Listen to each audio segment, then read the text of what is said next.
Welcome back to Badger Blitz TV, your Rivals.com destination for all things Wisconsin athletics. Once again, I'm Matt Perkins, joined, as always, by my good friend, Rivals.com national analyst Clint Cosgrove. Clint, like we always say, best time of the week, buddy. Let's go. Best time of the week, man. Talk some ball, watch some film. All things good. Well, all things good. Let's go ahead and be awesome today. And one of the most awesome things about Luke Fickell and this new staff is they're going big game hunting on the recruiting trail. One of those big dudes is David Stone. They've locked in an official for him in June. And this has stemmed a couple of great questions in the den. So thank you guys for all of your contributions, as always, on the message boards, telling us what you want us to talk about. And one big topic has been David Stone. And it also, one of the benefits of Luke Fickell going after these big guys, that we get to watch and break down the film of guys like David Stone, the five-star tackle out of IMG, who has a lot of Wisconsin ties. Clint, we're going to turn the film on here in a second. But first of all, just overall thoughts on Stone as a prospect and, sort of what his, even getting a five-star on campus for an official, what that does for this staff and in this class. Well, I mean, Stone, you turn on the film, he's one of those guys that you get excited when you watch. He's extremely explosive, great bend, high motor kid, plays the game violently, and he's a terror. I mean, I would not want to block him as an offensive lineman because he is firing off the ball every single snap. When you have a kid with the physical gifts that he has, and then you combine that with the motor and the want to and the just, downright nastiness, that's when you get a big time player. They're going to maximize their potential. He's special. He's a very good player.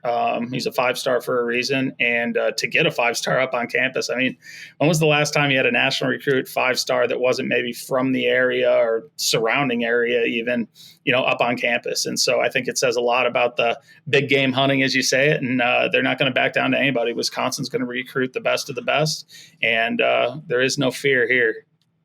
Yeah, so I think that as we keep watching the tape here, I think one of the things that really stands out to me, are three things: leverage, his motor, and he's violent. Like, that was like the first word that I thought about when I got to watch him, Clint. And it's that violence to me that really stands out. Like, he looks like he punishes you on every single snap. And to me, that is, obviously a very important trait, especially as in a three-man front, you need your defensive lineman to be able to do a lot. Yeah, for sure. I mean, he checks all the boxes, and just his athleticism also gives him position versatility as well.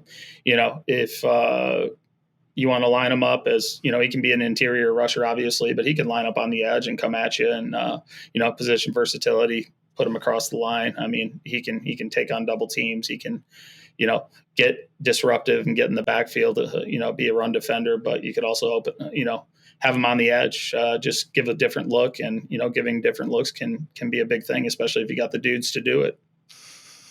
Absolutely.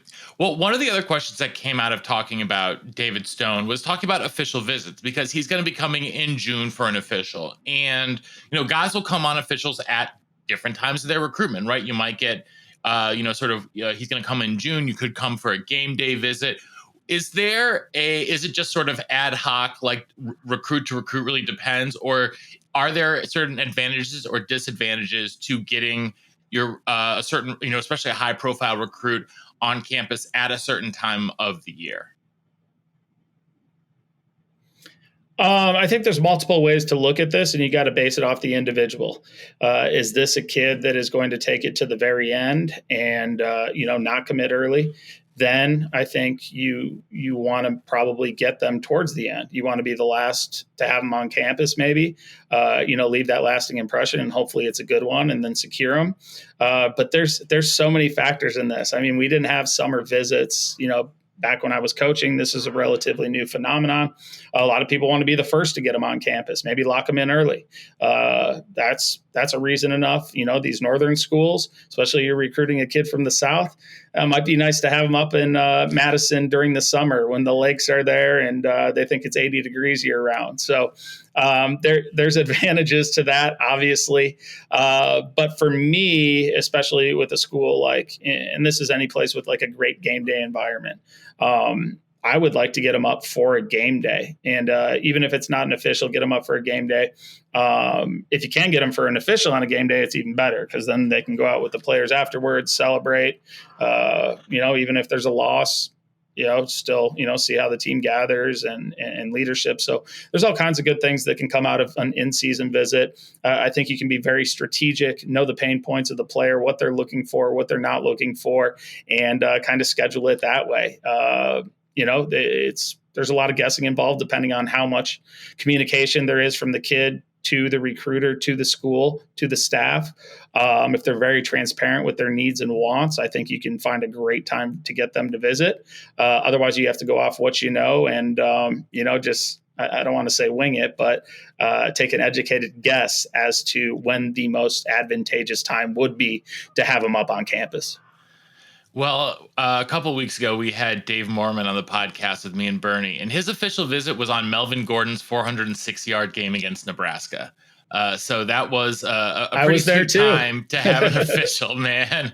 I could not imagine something that would have been pretty magical for me. So I think, especially with Madison, as we talk about it, you mentioned the weather and talking about where recruits are from and that having an impact. And I think that's actually a really interesting thing because, if you bring I know for me, just even as a scholarship athlete or anything like that coming, I happened to come, my first time to visit Madison was April.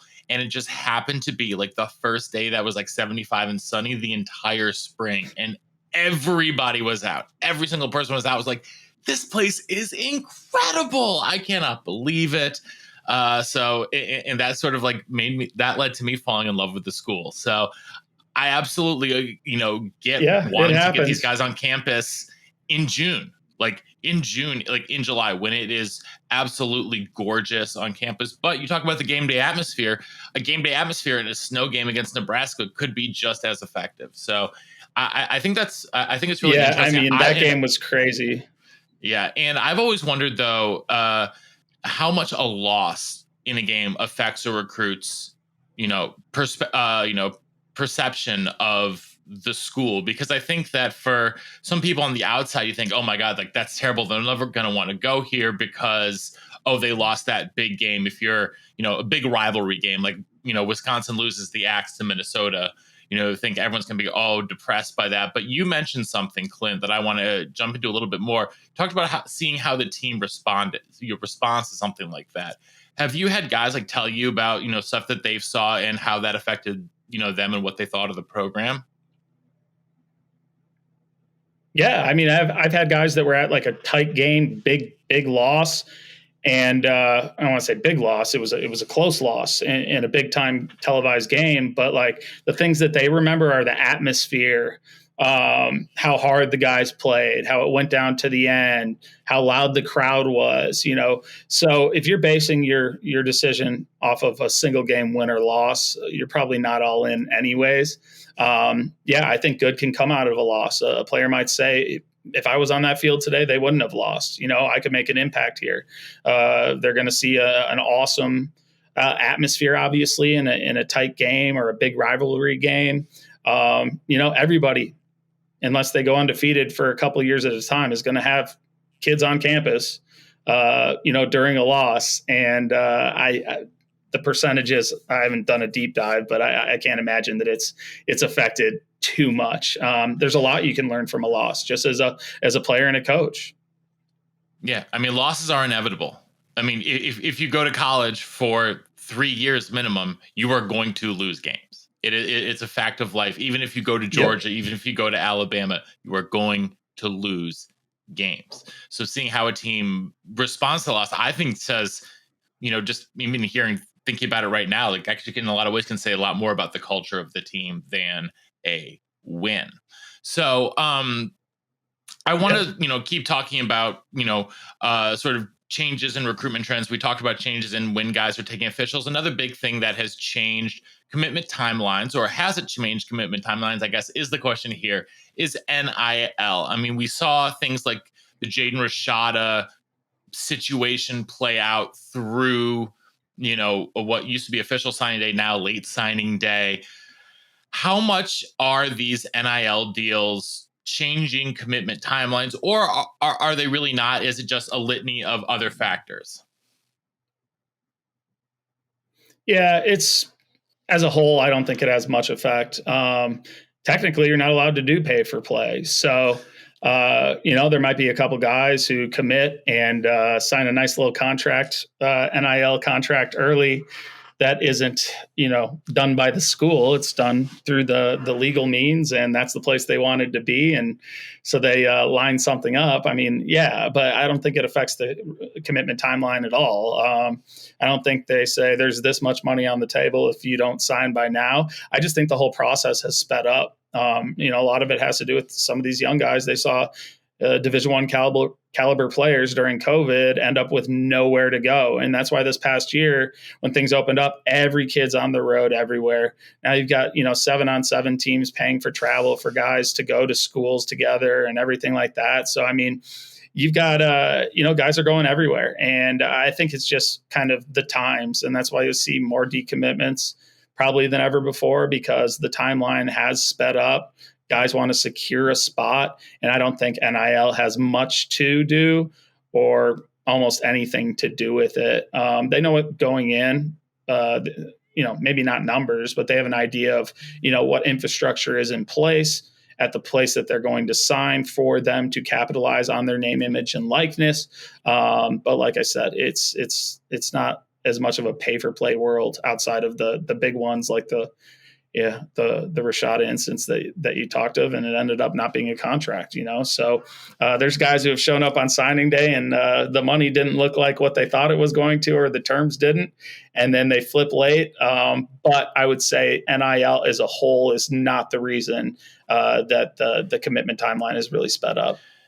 And I see in a lot of ways with the ways that collectives have been built around all of, especially the major programs, like it's being pretty standardized in a lot of ways. There are, obviously different rules and regulations based state by state, but it seems to me in a lot of ways that most of the collectives seem to be operating in most of the same capacities from school to school. There's not a massive difference in the way that they're doing it. Just the only differences seem to be however a state law is written when it comes to NIL. So, yeah. Yeah, and there's a couple that are a little more showy about it and get on Twitter, and it really depends who's running the collective and who's behind it. But yeah, I mean, they're all operating on the same timeline guidelines and all that. Yeah. So, okay. So the last thing we want to talk about, though, I mean, NIL will probably be even more standardized by the time the 2026 recruits come around. I can't believe we're talking about 2026s, but here we are. We've been asked about guys we should keep an eye on in Wisconsin and the Midwest, and we've talked about Jonas Williams before, the quarterback over in Bolingbrook. He's someone who is going to be a really important recruit, going to be one of the top quarterbacks in the country in his class. Clint, who are some other guys in the Midwest that we should be keeping an eye out for? Well, the one that we just watched before we came on here, this Jackson Cantwell kid out of Nixa in Missouri. He's a 6'8" freshman that looks like a grown man. He moves pretty well at his size, has offers from Kansas, Miami, Texas A&M already. Not a guy that's he has national type offers, but it's not like he has what he will eventually have. He's a guy that is definitely one to know. And if anybody wants to turn on the film, you just go to his huddle. He's got his freshman highlights on there. Corey Sadler, who I believe we've talked about and broke down the film of before, maybe. He is a freshman, I believe, up at Cass Tech. Dynamic kid, does a little bit of everything, can cover, can receive, great with the ball in his hands, return guy, everything like that. Now, there's a smaller corner up in Michigan named AJ Marks, who I saw at a camp recently. He's on the smaller side right now, but again, he's a freshman this kid just finished like top 8 in the U.S. in the indoor 60 meters, so he can flat out fly. I believe he's the cousin of one of our 4-stars in the 2025 class as well. Then the really, really special one is, there's Maxwell Riley, who's in Ohio. He's another offensive lineman. He's a tackle, listed as a tackle right now. You forget that he's a freshman. He looks like he has more of a guard body, but he's got offers from Ohio State and some big programs, great feet, very athletic, could end up on the interior. But the big one is Chris Henry Jr. And if the name sounds familiar, he is the son of the late Chris Henry, the Bengals receiver.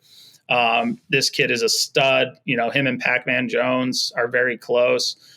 Pac-Man's kind of taken him under his wing and gets him out there, and I think, helps him get to see schools. But Chris Henry Jr. is special. I mean, the first time I saw him was at Under Armour camp last year, before he'd even played a high school snap, and he looked just like the upperclassmen that are national recruits there. So he's going to be very, very special. But that group right there, along with Jonas Williams, like you said, those are some guys to keep an eye on. Those are all Wisconsin type guys, I think. I'm interested to see how AJ Marks grows. The rest of the guys pretty much already have the size. AJ Marks is the one who has that, the big time speed. And, a lot of track guys that run like him, that are national AAU qualifiers and stuff like that, they're track guys. They're working on track all year long. This is actually a football kid running track. So that's what gets me excited about him.